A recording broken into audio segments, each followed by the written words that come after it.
yang buta melihat, yang tuli mendengar, yang lumpuh berjalan, yang mati, bahkan mati dibangkitkan. Siapa yang dapat melakukan itu?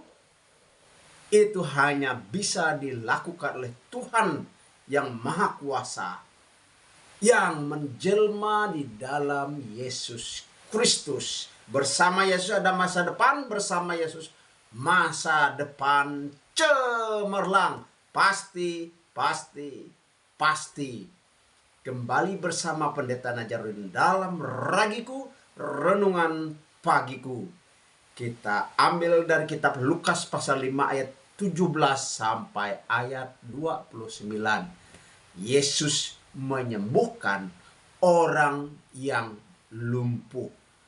Seri mujizat. Saudaraku yang saya kasih dan diberkati oleh Tuhan, demikianlah firman Tuhan. Pada suatu hari ketika Yesus mengajar, beberapa orang Farisi dan ahli Taurat duduk mendengarkannya. Mereka datang dari semua desa di Galilea dan Yudea dan dari Yerusalem. Kuasa Tuhan menyertai dia sehingga ia dapat menyembuhkan orang sakit. Lalu datanglah beberapa orang yang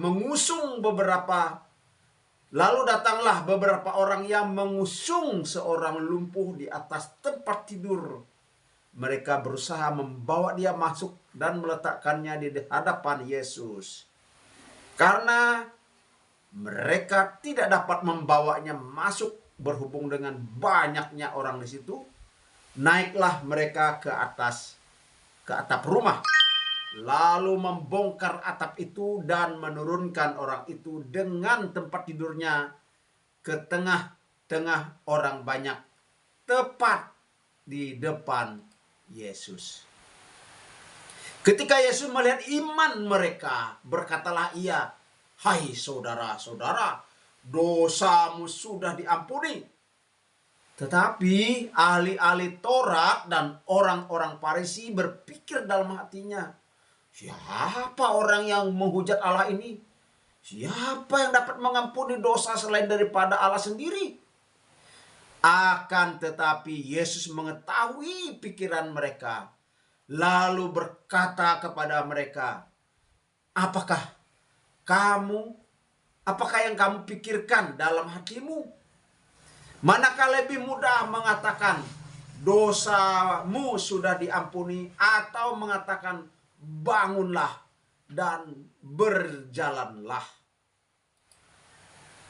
Saudaraku yang dikasihi dan diberkati oleh Tuhan, kita sambung ayat 24. Tetapi supaya kamu tahu bahwa di dunia ini Anak Manusia berkuasa mengampuni dosa, berkatalah ia kepada orang lumpuh itu, "Kepadamu kukatakan, bangunlah, angkatlah tempat tidurmu dan pulanglah ke rumahmu."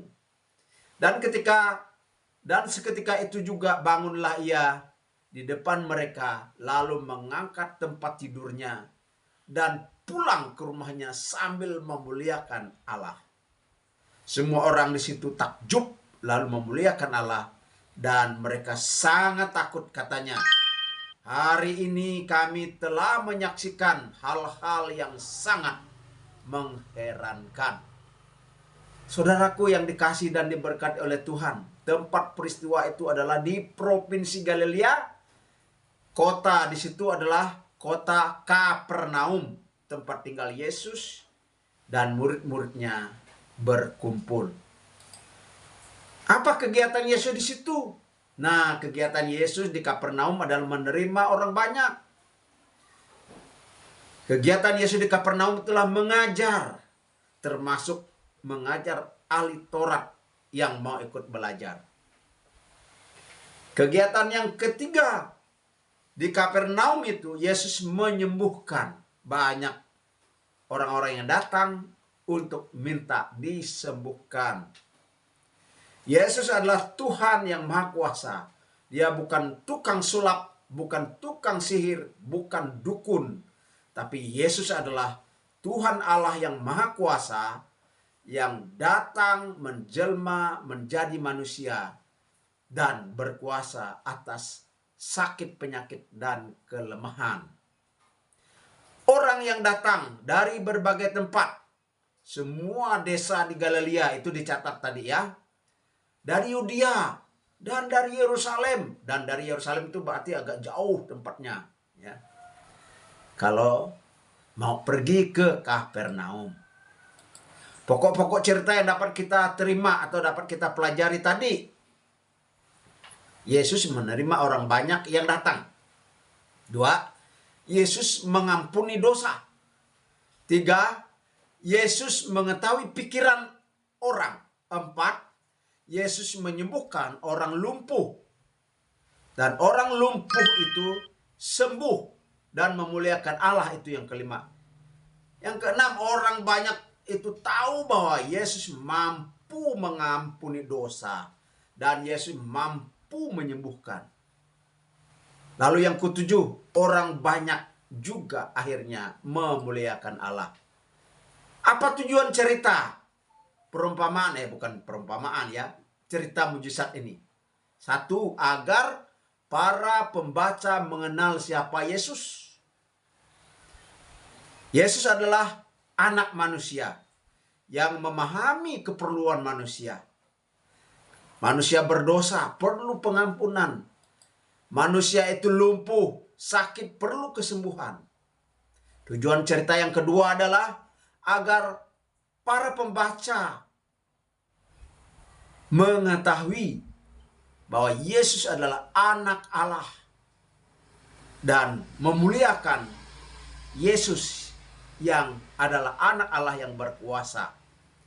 Bukti bahwa Yesus itu anak Allah, Ia adalah Tuhan, Dia mengetahui pikiran manusia, Ia berkuasa mengampuni dosa, Dia menyembuhkan sakit lumpuh. Dalam kasus ini dia ada orang yang sakit lumpuh yang disembuhkan oleh Tuhan Yesus. Tujuan cerita agar kita memahami keperluan kita masing-masing, bahwa keperluan rohani lebih utama daripada keperluan jasmani. Agar orang yang telah sembuh itu memuliakan Allah, dan agar orang yang hadir yang menyaksikan mujizat kesembuhan itu beriman kepada Yesus Kristus. Karena ternyata banyak orang yang tidak beriman walaupun melihat, walaupun mendengar. Ya. Banyak orang yang tidak beriman juga. Walaupun hanya mendengar, tidak melihat, ada orang yang beriman. Saudaraku yang dikasihi dan diberkati oleh Tuhan. Tujuan cerita berikutnya adalah agar yang hadir itu memuliakan Allah. Saudaraku yang dikasihi dan diberkati oleh Tuhan. Mujizat apa itu? Mujizat adalah perbuatan ajaib supranatural, meta, melampaui akal kita. Akal kita tidak mampu, tidak dapat memahami. Ya, bukannya tidak masuk akal, tapi akal kitalah yang tidak mampu memahami mujizat itu, karena itu meta, melampaui akal. Dalam pengajaran hamba-hamba Tuhan yang Alkitabiah dan pengajaran di STT yang Alkitabiah, saya dari STT Yogyakarta, STII Yogyakarta, diajarkan 2 mujizat, 2 jenis, yaitu mujizat langsung dan mujizat proses. Mujizat langsung seperti Yesus menyembuhkan orang yang sakit atau yang lumpuh itu tadi, ya. Atau kalau saudara berdoa lalu orang itu langsung sembuh, itulah mujizat langsung.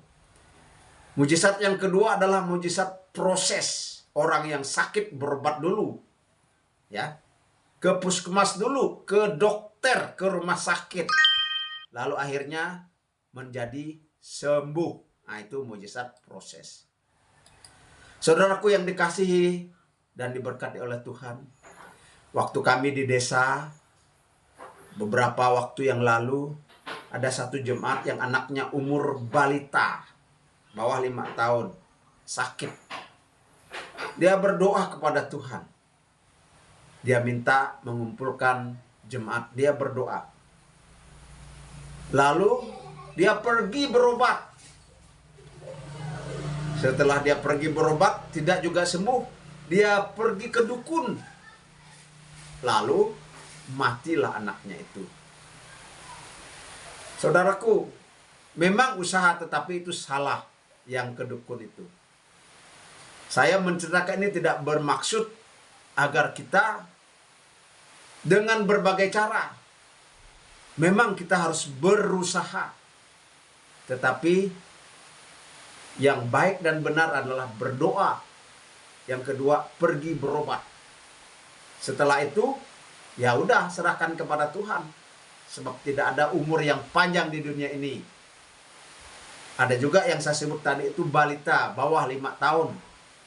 Kalau memang waktu sudah mau meninggal, yang Tuhan panggil ya kita pasrah. Jangan sampai pergi ke dukun. Waktu pelayanan saya bersama istri, waktu kami pelayanan di Sungai Betung, ada satu ibu divonis umurnya tinggal hanya 6 bulan. Jantungnya berlobang atau bocor. Dia berdoa dan berobat.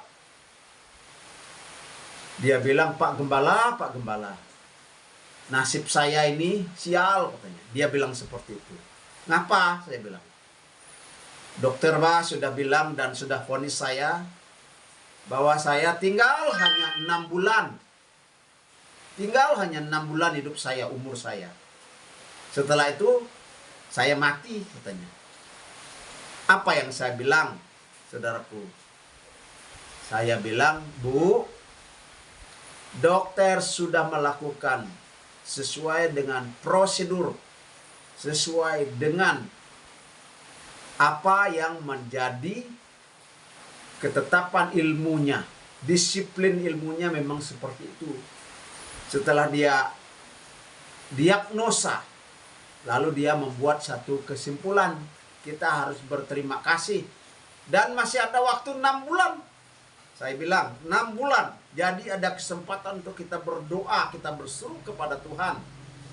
Siapa tahu Tuhan yang penuh kasih sayang, berbelas kasihan, bisa memperpanjang ibu, entahkah 5 tahun, entahkah 10 tahun.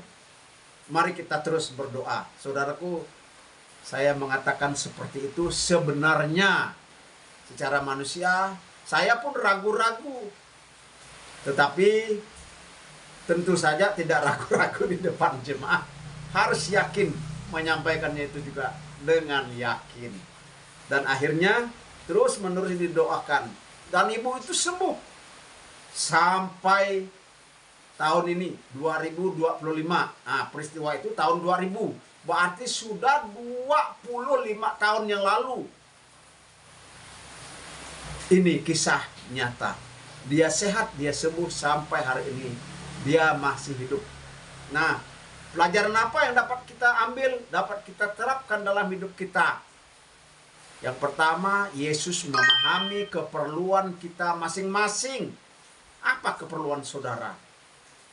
Jika kita seorang berdosa, Yesus mau ampuni.